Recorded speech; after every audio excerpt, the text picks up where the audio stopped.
welcome to the Q4FY24 earnings conference call of Exide Industries Limited. As a reminder, all participant lines will be in the listen-only mode, and there will be an opportunity for you to ask questions after the presentation concludes. Should you need assistance during the conference call, please signal an operator by pressing star then 0 on your touch-tone phone. Please note that this conference is being recorded. I now hand the conference over to Mr. Akash Kopani from Investec Capital. Thank you, and over to you, Mr. Kopani.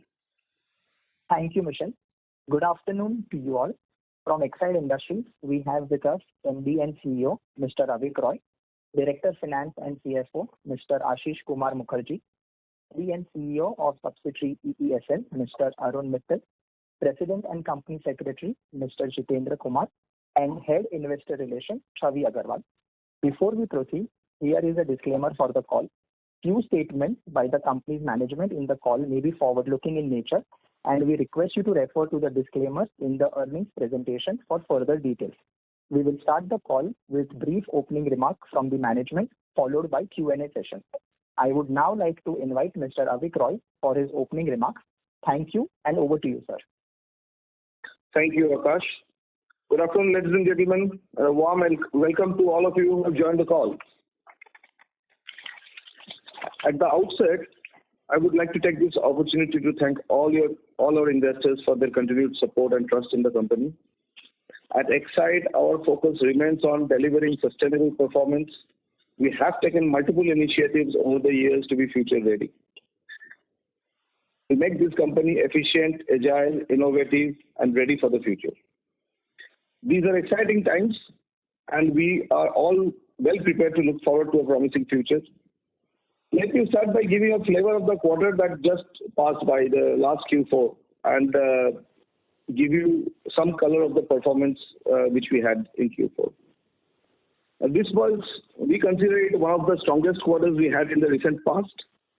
We posted a sales growth of 13%, a double-digit revenue growth which was broad-based across the verticals that we play in. This was quite satisfying because it was not based on only one vertical, but all the verticals, more or less, they posted same level of performance. So we also reported one of the best operating profitability in the last few quarters, with the EBITDA margin expanding by 250 basis points to 12.9%. In the automotive vertical, we continue to do well in both OEM and aftermarket segments. Four-wheeler demand has made a good comeback in Q4 in both OE as well as the aftermarket. Exports also saw an uptick on the back of demand from Middle East. For the industrial vertical, the macros remain extremely positive, presenting opportunities across all end market verticals. Most of our verticals, including institutional UPS, solar, traction, and infrastructure, have delivered solid double-digit sales growth during the quarter. Industrial exports has also shown resilience amidst harsh operating environment arising out of the geopolitical concerns. Let me give you a quick look at the full year financials. We maintained a healthy sales growth momentum of 10%, driven by a strong volume growth and improved product mix. On the automotive side, the second half saw a strong pickup across all product categories. Aftermarket was impacted in the first half due to lower demand arising out of the lower regular sales in the COVID period, as replacement demand typically kicks in nearly 3 years after the OEM supplies. So the impact of the first lockdown in OEM sales impacted the aftermarket in the first 2 quarters of this year. We have a strong pan-India network of more than 115,000 channel partners, and we are also taking a lot of data-driven approach to identify areas that need further strengthening to serve our customers better. We also provide quick and efficient support through our Exide Backmobile's doorstep service to our vehicular and inverter battery customers. This service is available in more than 300 cities, and the turnaround time is less than 2 hours. This is what we consider as our strength and the differentiator in the market. On the industrial side, an investment super cycle coupled with government focus on infra spend led to an accelerated demand, and we were very well positioned to benefit from these opportunities. Like last year, our key verticals such as UPS, solar, telecom, infrastructure, motive power have grown in high double digits, even at a high base. We continue to keep an eye on the future and have launched a series of innovative solutions for tomorrow. For example, Exide has forayed into this rooftop solar solutions, which we call Exide Sunday solution. This is to encash the opportunities that has been thrown up by the Prime Minister Suryodaya Yojana recently. We have come out with special energy storage solutions for data center applications. We have come out with BESS battery energy storage solutions for specific power applications. These are few innovations we have got into actively.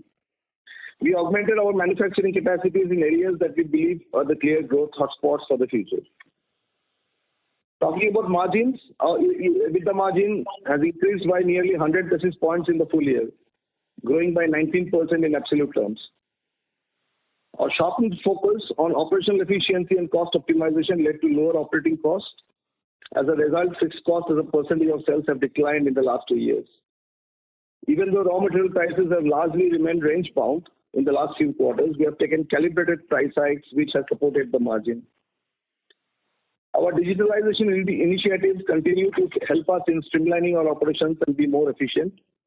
Exide is now a true tech-enabled organization, which I'm very proud of. In the automotive channel partners, in the automotive sector, the channel partners connect directly to Exide from placing orders to channel finance to on-spot warranty decisions. This is the power of digitalization. Now talking about our lithium-ion cell manufacturing subsidiary, Exide Energy Solutions Limited. As mentioned in the presentation, the project is progressing very well on all fronts. We have a team of more than 300 professionals tirelessly supporting the execution across key functions: sales, manufacturing, procurement, R&D, IT, finance, quality, safety. Across the organization, we have manned our people.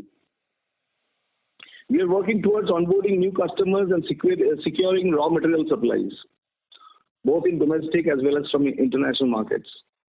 Our recent alliance with Hyundai and Kia is a testimony of our technical expertise in the lithium-ion cell manufacturing space.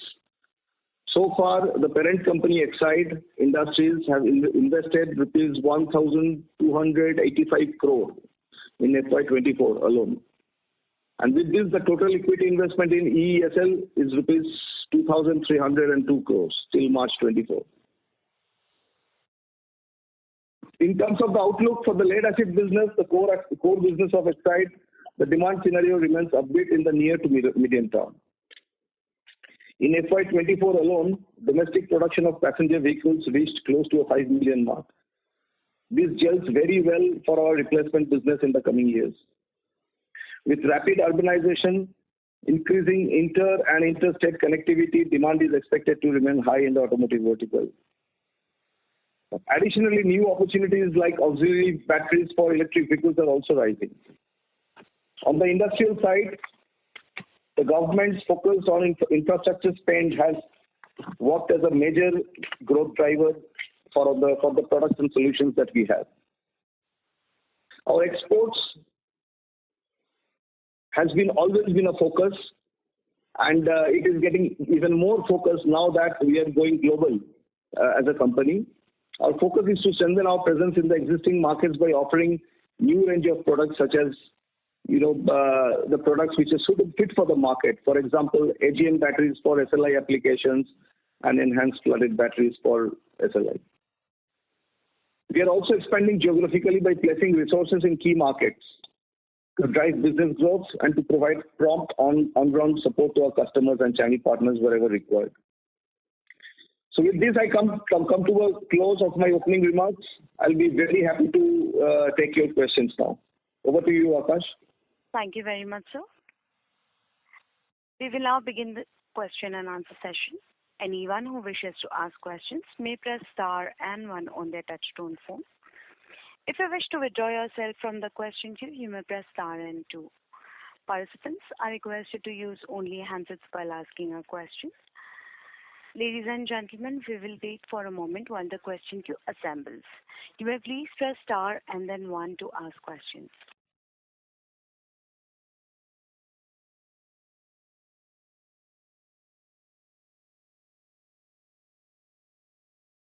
The first question is from the line of Vaibhav Zuchi from JP Morgan. Please go ahead. Yes, good afternoon. Thanks for taking my questions and congrats for a strong quarter as well as the MOU with Hyundai and Kia. My first question is basically on this partnership. Could you provide some more details around the potential size of this contract and also share if you are going to be the exclusive supplier of the cells? Basically, Hyundai globally has announced building battery plants of 20 to 30 gigawatt hour with LG and SK Innovation. So just trying to understand whether Exide can also look at such scale of cell capacity over the longer term. So some more details on this partnership will be really helpful. Thank you. Thanks, Vaibhav, for the question. Regarding this, we have already made a statement in the public domain, which you can refer to. Beyond that, you have to appreciate that we have signed a non-disclosure agreement with our client. So we have limitations in giving you more details at this stage. However, I'll request my colleague, Mr. Arun Mittal, MD and CEO of ESL, to throw some light on this based on the public disclosure that we made. Arun. Sure. Yeah. So, Vaibhav, as you're aware, we have signed a non-binding agreement with Hyundai and Kia. So this is a global platform which Hyundai is developing. And till now, basically, they were using NMC chemistry from SK. And they are also realizing, Hyundai as a customer is realizing that there's a lot of merit in shifting to LFP chemistry. And looking at our readiness of our plant and, we being in a very sweet spot in being able to offer them local supplies, which is very critical for, all the OEMs going forward. So they have gone ahead and signed a non-binding agreement at this point in time. We are working on the details in terms of capacities and all that, and that is something which is still work in progress and has not been finalized. So I think the shift, which I can confirm, is from NMC to LFP. I think that is what has got them interested. And secondly, our readiness of the plant, which should be able to make them local supplies, because domestic value addition is a significant, aspiration of all the OEM manufacturers in the country. Thank you. Right. Thank you. That's helpful. And just as a follow-up, so you have been mentioning in the past that margins in lithium-ion cell manufacturing for you won't be materially different from what you do in the lead-acid business due to the pricing advantages. Now, given that we are only a few quarters away from commissioning, would you be able to provide some color around margins, ROCs, any range, or would you stick to that guidance that it will be similar to what you do in the core business? I would request Mr. Mukherjee to take that question. Yeah, that's right. Yeah. Is AK Mukherjee here? So, no, of course, we are in the process of, first starting the commercial production, and then there will be a stabilization process. And of course, the margins will come when we reach the full capacity utilization. At that stage, we expect to be in the range of the mid-teens as far as margins are concerned. And the return on capital, of course, it depends also on the commodity prices, because while the margins we can expect to keep around mid-teens, but it also the absolute terms, it depends on the commodity prices. So absolutely. Yeah. So it is too early to comment on that. I think going forward, closer to the dates or closer to that time, we can give more color to it. Sure. Thank you so much. And my second question is on the lead-acid battery business. Given the strong volume growth that you've been seeing, for the last 2-3 years, any capacity expansion that you think would be required for this business, or is the current capacity enough to meet demand for the next few years? So, Vaibhav, let me take this question.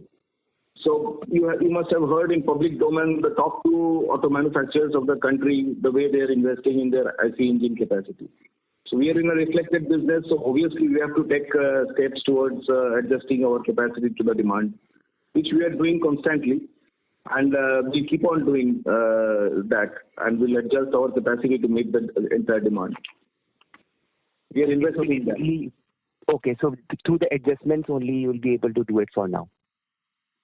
Yeah, generally, if you have seen our trend of the last couple of years, around the ballpark of 500 crore, which is more or less equal to our depreciation, that has been our capex outlay for lead acid business. Yes, yes. Yeah. Okay, thank you so much. That's very helpful. I'll come back in with you. Thank you. The next question is from the line of Kapil Singh from Nomura. Please go ahead. Yeah, good afternoon, sir. My question is on the lead acid business. So just wanted to check, what is the demand outlook there for different segments? And also you mentioned rooftop solar, so if you could give your thoughts on what could be the competencies that Exide could have in this business. Sure. So I'll first take the outlook on some of the important segments, some of the largest segments.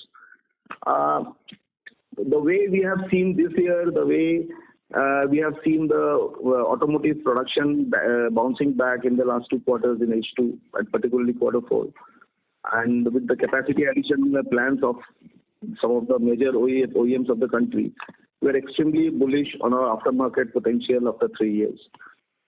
We have maintained our market share very strongly in this environment, and we think we should be able to do it.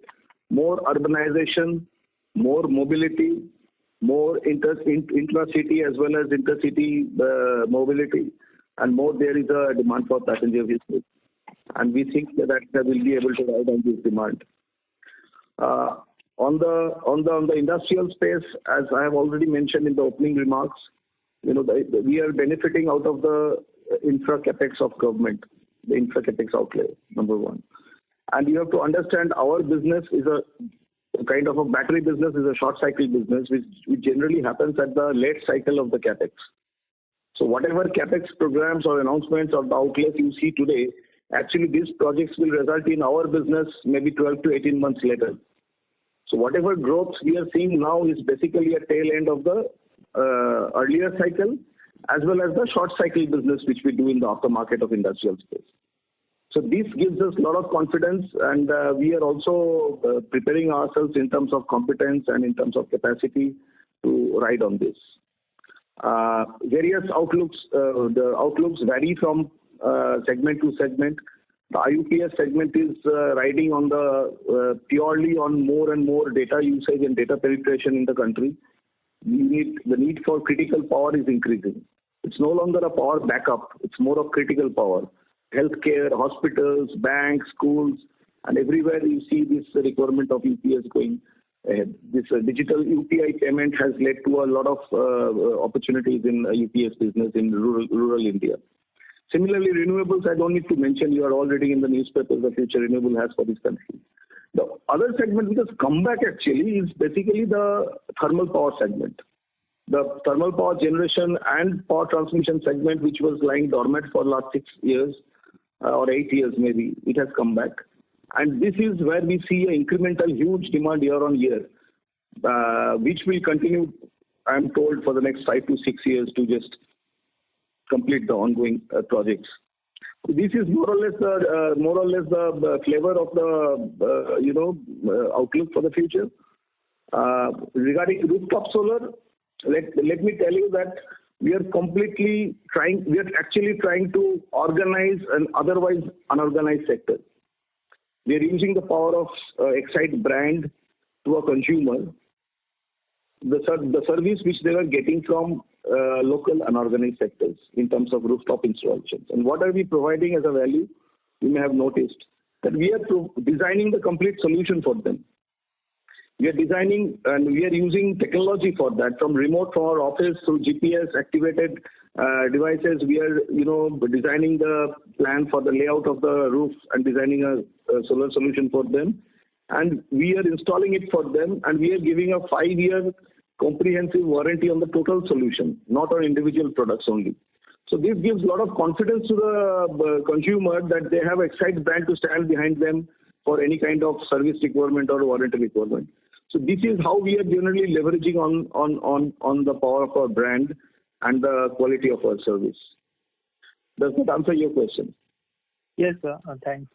Also, just on the lithium-ion business, had one question. Just in terms of pricing policy for cells, what are we following in general? Is it a cost-plus model or is it a fixed-price model? And how does our pricing compare to current pricing in China? And also, if you could talk about, at what level of utilization does that facility break even? So I'll request Arun to take this question, please. Yeah. So this lithium-ion pricing, battery pricing is normally indexed, to the major raw materials. This is a standard practice which is being followed, and we plan to follow the same indexed approach so that any increase or decrease in raw material prices is passed on to the customer. Number one. Number two, as far as the current pricing of lithium-ion batteries is concerned, the customers, as far as customers are concerned, they are looking at parity of imported landed. So I think, as a company, we also have to, offer prices which are at par with imported landed. So, we have a comprehensive agreement with S4, which entails also helping us in setting up the supply chain. And we will leverage on their buying, kind of volumes. We will club our volumes with their volumes, and we will be also able to source raw materials competitively with S4 sourcing, and that gives us the confidence that we should be in a position to, offer prices which are, at par with imported landed. And regarding the second question, I think Mr. Mukherjee already answered that. Once we reach 80 to 90% of capacity utilization, I think that is the time where we can hit our intended margins. So my question is, sir, thanks for that. My question is not an intended margin. My question was, what is the break-even capacity utilization? Sorry, can I just, your voice cracked. Can you just repeat your question? I just lost your voice. Yeah, what I was checking is, what is the capacity utilization for break-even of this facility? Say, EBITDA break-even is possible at what percentage utilization? So break-even, I think we should be able to do at 50 to 60% capacity utilization. Understood. Thank you, sir, and wish you all the best. Yeah, thank you. Thank you. The next question is from the line of Jinesh Gandhi from Ambit Capital. Please go ahead. Hi, sir. My question pertains firstly a clarification on arrangement with S-World. So we have an agreement to pay variable royalty, or it's on fixed technical fee basis? So this royalty thing is not in the public domain. So we would request you to, not press us for this information. This is something which is not in the public domain. Okay, but it's royalty basis, not the technical fee basis. Got it. And second question pertains to, again, continuing on the lithium-ion side. So when we say non-binding agreement with Hyundai and Kia Group, it means there is no concrete, there's no clarity on what kind of volumes of stake will be there or pricing or that way. What do you mean by non-binding agreement? So non-binding agreement basically means that, both the parties intend to work together, right? And between non-binding to binding, a lot of loose ends have to be tied up in terms of the entire timelines of the plan, in terms of the, development of the cell with the help of S-World, in terms of, setting up additional plant and machinery for meeting their particular requirements. So I think there's a lot of work to be done. So all that work is still work in progress, and as soon as it materializes, I think that is the time we'll probably be able to share more information. Right now, as we said, this is still work in progress. Okay, and this would not be an exclusive arrangement which Hyundai will be having with us for the Indian market? So let me tell you this, so the way it works is that when a vehicle manufacturer, and particularly I speak in reference to passenger vehicles, when they partner with a battery manufacturer, the entire development it is done jointly. It is kind of a co-development actually. Okay. So both the battery manufacturer and the vehicle manufacturer, they work very closely in terms of optimizing the energy density, or optimizing the space, optimizing the cost, quality, everything, right? Okay. So this is more of a partnership, and in these kind of programs, it is normally not a practice to work with multiple partners from battery sourcing point of view. So Hyundai for this particular model, would be exclusive to Exide, and that is because this is the global practice. No OEM works for one program with multiple battery manufacturers because that increases the complexity and the variables. Got it. No, this is very insightful. And lastly, with respect to the lithium, so from year on, you indicated we have invested close to 2,400 crores, so 2,300 crores so far. What would be the balance investment? Yeah, Mr. Murali can answer this question. Yeah, as of now, we have invested 2,000 crores in ESL, and of course, the other unit, which is a pack and module making unit, that invested earlier we invested about 300 crores. So put together, it comes to around 2,300 crores. Now, total investment in the phase 1 in capex will be approximately around 5,000 crores. Okay. So, and we'll definitely, we are quite confident of financing this project. Initially, there will be some bridge loan because cash inflow and outflow, there is always a mismatch, and the project cannot wait for the cash flow to happen. So there will be a bridge loan initially for a certain amount, and which we are confident enough to repay over a period of time. Right. But Mr. Mukherjee, what would be incremental further investment from Exide into ESL? Investment for the current year, we expect to invest around 1,000 crores. Okay. And balance 2,000 crores would be through bridge loans. As of now, but it all depends on the cash flow. And as I said, that this loan will be kind of a bridge loan whenever it's required, and on the cash, depending on the cash flow of the core business, we're confident of repaying it. Got it. And last question for the fourth quarter performance. So we have seen a very good improvement in margins in fourth quarter vis-a-vis third quarter. So this would have been driven by what, mix and price increases, or we have seen anything else also? And what kind of price increases we have taken in replacement market in fourth quarter? So last question first. We haven't taken major price increases in fourth quarter, but we have been taking calibrated price increases throughout the year as and when it favored us. To answer your question about the fourth quarter margin expansion over the Q3, there are a couple of things which favored us. One is, of course, our core raw material lead. We had a favorable lead environment in Q4, which was better than last year's Q4 also, as well as the sequential quarter also. We also had a better mix in terms of two things. One is our high margin product sold more than the low margin product across the verticals. The third reason is that also our trade to OEM ratio improved in fourth quarter. So that improvement, maybe at a very high base, even 1-2% shift of that ratio creates a lot of favorable impact on the company's bottom line. And most importantly, we have been undergoing this cost optimizing initiatives for the last 2 years, particularly on factory costs. So that project is almost coming to an end, and the results are starting accruing. So fourth quarter, we got some favorable benefits from those cost optimizing initiatives also, which we'll see more and more in this fiscal year. So all this put together has created a favorable bottom line environment for us in the Q4. Got it.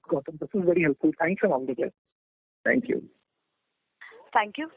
The next question is from the line of Arjun Khanna from Kotak Mahindra Asset Management. Please go ahead. Sure. Thank you for taking my question, and congratulations on good set of numbers on the fourth quarter. Sir, my first question is on the lithium-ion side. In terms of yields, etc., are there any agreements that we have with SVolt in terms of the output, and are there any milestone-based payments that would accrue to them that we would need to pay in this year and next year? Arun? Yeah. So the agreement what we have with SVolt is exhaustive. It covers 4 aspects. So one is transfer of IPs and designs for the intended cell what we intend to manufacture. Second is helping us in design and setting up of the plants and procurement of capital equipment. Third is to help us in setting up the supply chain from China, because unfortunately, supply chain does not exist in India. And lastly, also to help us in, ramping up the production and, help us in achieving the required yields. So it's a very comprehensive agreement with SVolt, covering all these 4 aspects. And, of course, the payment terms I would not like to discuss, because that is something Fair that is enough. not in the Sir, I just wanted to understand, would the payments be front-ended or they would be over the lifetime of the project? These are milestone-based. Right. As Fair enough. This agreement spans over these 4, broad, areas of collaboration. Right. Sir, since we are on the lithium ion, sir, in terms of phase 2, at what point in time we take the call on going ahead with it? Would it be 1-2 years after phase 1 commences production, we scale up, or phase 2 would probably happen quicker? Just current thoughts at this point in time? So I think, as soon as we have a visibility for, kind of evacuation of our phase 1 capacity, we start planning for phase 2. Phase 2 will be much faster, because the entire, the entire project, entire land has been developed, all the utilities are already in place. So it is just, kind of a very short cycle we'll be able to set up the additional capacity. And that we will do as soon as we see the visibility of evacuating the phase 1 capacities. Sure. Sir, my second set of questions were on the lead acid side. We did mention some of our key export segments such as motive power, etc. Are we seeing a decline in motive power, given that the world is moving towards advanced cell chemistries? See, on the motive power front, this is not so much driven or decided by the customer. It's driven by the OEM and their strategies for sustainable goals. Now, just to give you one sense, on the vehicular space, the shift is from IC engines to batteries, which means from fossil fuel to electric. So, likewise in motive power, you already have electrified forklift, which is running on lead acid today. So that diesel to electric shift is happening, but diesel to lithium ion is not a mandate for the market. Right. So we see more and more electrification in favor of lead acid batteries. Okay. Now, some of the OEMs have come out with lithium. There are applications, but we don't see a threat in it, because when we talk to our customers and even some of the OEMs, this will be part of their portfolio, but this will take a long time to become their core business. There are many reasons for that. I'm not going into the detail, but you have to also understand that in some of the rich trucks and forklift trucks, the lead acid battery, which is much heavier than lithium packs, also work as a counterweight. Perfect. So this is something we see a value in it. And so far, the innovative products which we and many of the players in this space are developing on the lead acid side to increase the cycle life of a lead acid battery, we see that the global penetration of lithium ion will be much slower than electric vehicle. And we are not worried about it. In any case, you must appreciate that we have very little world market share. Right. So till that we reach a 60-70% market share, there is a whole lot of opportunities for all of us. No, perfect. This is very good to hear, sir. Thank you.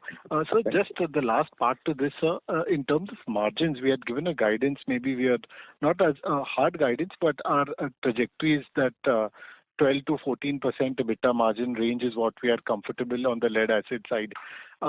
We have obviously moved closer to that zone at this point in time.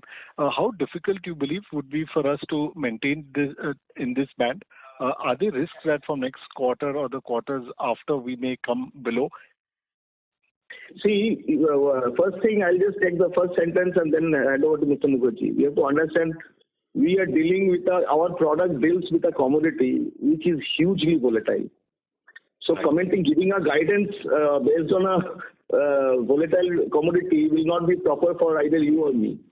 Having said that, we have taken a lot of other operational actions to sustain our margins, and we have declared that also that we'll reach our pre-COVID margin levels within a short time, and we maintain that. I hand over to Mr. Mukherjee to give you further color on this. Yes, as Mr. Roy said, that first thing I would say that I do not give any guidance on the margin for the future. Our objective, as Mr. Roy said, that we are engaged with some cost optimization initiatives and which have started giving results. We definitely expect our margin to stabilize at pre-COVID level. But there will be, of course, fluctuations quarter to quarter because the commodity prices are extremely volatile. And it, of course, over a period of time, it is passed through to the market, but it doesn't happen on an online basis. There is always a lag. So at times it affects the margin to that extent. Sure. Thank you and wishing you all the best. Thank you very much. Thank you. Thank you. Participants, you may please press star and then 1 to ask questions. The next question is from the line of Nishit Jalan from Axis Capital. Please go ahead. Yeah, hi. Thank you for the opportunity and congratulations on good set of numbers. I have two questions on the lithium-ion battery business, right? So good to see that Hyundai MOU. Any more such customers where you are working with or where you have started getting orders, big incumbent OEMs in terms of whether orders or MOUs, because your plant will get commissioned towards the end of the year. So how should we look at a commissioning of that plant and what kind of orders you have already received? That is number one. Number two, since you mentioned yourself that supply chain for battery doesn't exist anywhere except China, what kind of localization, what are the key areas where we are doing localization, and what would be the localization content that we would have in our battery plant? So let me take the second question first. So, the supply chain follows the capacity of the batteries. So unless there is a capacity of 50 gigawatt hour in the country, the supply chain will not be, we will not see a good growth in supply chain here. Having said that, there are some large players who have, spelled out their intention of setting up local supply chain. Madri Chemicals, for example, is one large player which has shown interest in setting up capacities for the LFP CAM and also for the anode material. Similarly, we have another set of companies who are looking at various active and passive components which go into a battery. So the short answer is that as we see more and more battery capacity coming up in the country, the automatically supply chain will follow the battery capacity. And regarding your, can you just please repeat your first question? My first question, first a follow-up on this. So yes, you're right that industry needs to start first and then we will see localization happening of other components. But when we start our plant or start manufacturing in the first year, it will largely be import-based. Is it fair to assume that? And import content will be fairly high? Yes, that's correct. Okay. My first question was on the on basically order wins from OEM. So we are starting our plant. So like we have got into an Sorry, I have a constraint in disclosing the names of the customers. Because no, not the names. Without disclosing the names, if you can give some color, if you have got orders from any incumbent big two-wheeler or four-wheeler OEMs, which will start in which will get into production as you start the plant, right? Because we will be starting our plant towards the end of this financial year, right? So maybe what I can share at this point of time is, the telecom industry is moving to, lithium-ion batteries, and I think we have started our, commercial supplies to tower companies. And on the automotive side, we are working with two-wheeler, three-wheeler, four-wheeler, and the bus companies. All sets of customers we are working, and these are at various stages of engagement with the customer. We have a very high level of confidence that we should be able to evacuate our full capacity, closer to as soon as we are able to ramp up the production and stabilize the production. Okay, that would be great, sir. So just one more follow-up. I'm not asking for any non-public information, but just to understand how it works. So when you sign an MOU, how much time can it take to translate that into an order and you start supplying them? And is there a possibility that even after signing an MOU that does not translate into an order? So let me answer the first question first. If it is already a developed cell, with either Exide or S4, then the lead time for supplies is very short, actually. So, for example, if the customer is interested in taking up one of the cells which we intend to buy, and this is already in production with S4 in China, then I think the lead time for supplies can be very, very short, actually. For example, many of the three-wheeler customers or telecom customers are planning to take a particular cell which is in mass production in S4, and we also plan to make in India. So this is something which, gets into a smooth kind of, migration from China to India as soon as the plant ramps up, right?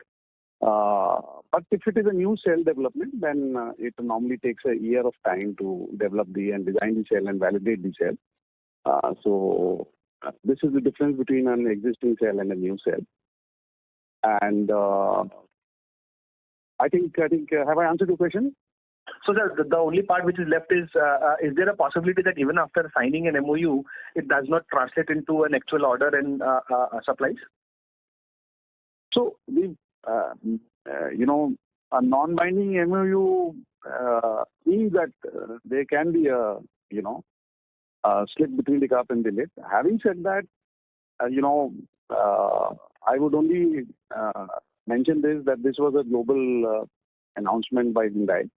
Right, and we are very actively engaged with Hyundai in terms of the next steps in deciding on the capacities that we built up for that cell and the development and all that. So I would say that these chances would be very, very, very, very minimal of not getting converted into an order. And this will be for Hyundai India, right? Whenever it translates into an actual supply order. Yeah, it is basically for these platforms are global platforms, as I mentioned earlier. Mm-hmm. But and these global platforms are like whatever vehicles Hyundai makes in India, these are exported all over the world. So it is a global platform. This will be made in India, and they wish to procure these cells locally made in India.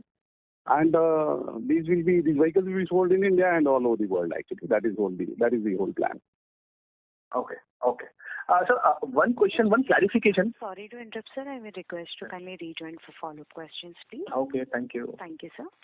We'll take the next question from the line of Deepak Jain from Enam AMC. Please go ahead.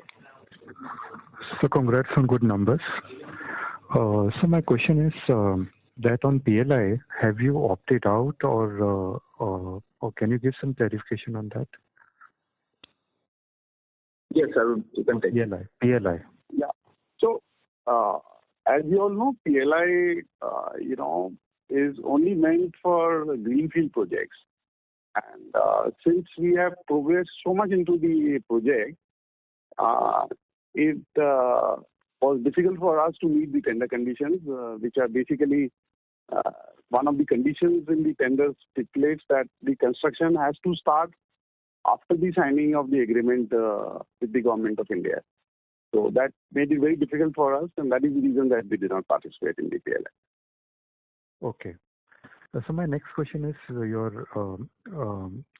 agreement with Hyundai. You said it is for one global model. So does the negotiation with other customers also happen model wise? Because I believe Hyundai is planning to launch 3-4 EVs globally by till 2030. So it is model by model negotiation? So I said the platform. So, the models can be on the same platforms. So right now what we are talking of and what is relevant to us is a platform. So the one particular platform what we are working with Hyundai, we plan to give one of the cells of LFP prismatic type. Okay. And sir, can you give the order book of EESL? So I think we have a strong order book. From like last September, we are having an order book of 600-700 crores, and we see a strong pipeline going forward. Okay. So my last question is on lead acid. Can you tell me the value and volume growth for Q4? Well, hello? Yes. Yes, sir, please proceed. The value growth is 13% that we already announced. Okay. The volume growth is around that number. As I said, volume was a key driver for that value growth for us. So around that number only. Okay. Okay, sir. Thank you. All the best. Thank you.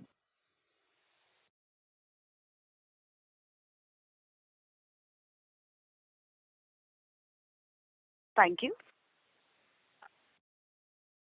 The next question is from the line of Diya Brijwani from White Whale Partners. Please go ahead. Yeah. Thanks for the opportunity. My question was, how are we looking to fulfill the EPR obligation? I understand that we have an internal recycling unit, but just wanted a sense of your perspective on how are things on ground and what's the penalty levied in case of non-compliance. So let me request our company secretary and chief compliance officer, Mr. Jitendra Kumar, who's in the call, to respond to that. So this EPF certificate, as we understand, this is coming out of this BWMO requirement. And what we understand that this is still work in progress in terms of quantification of the entire obligations.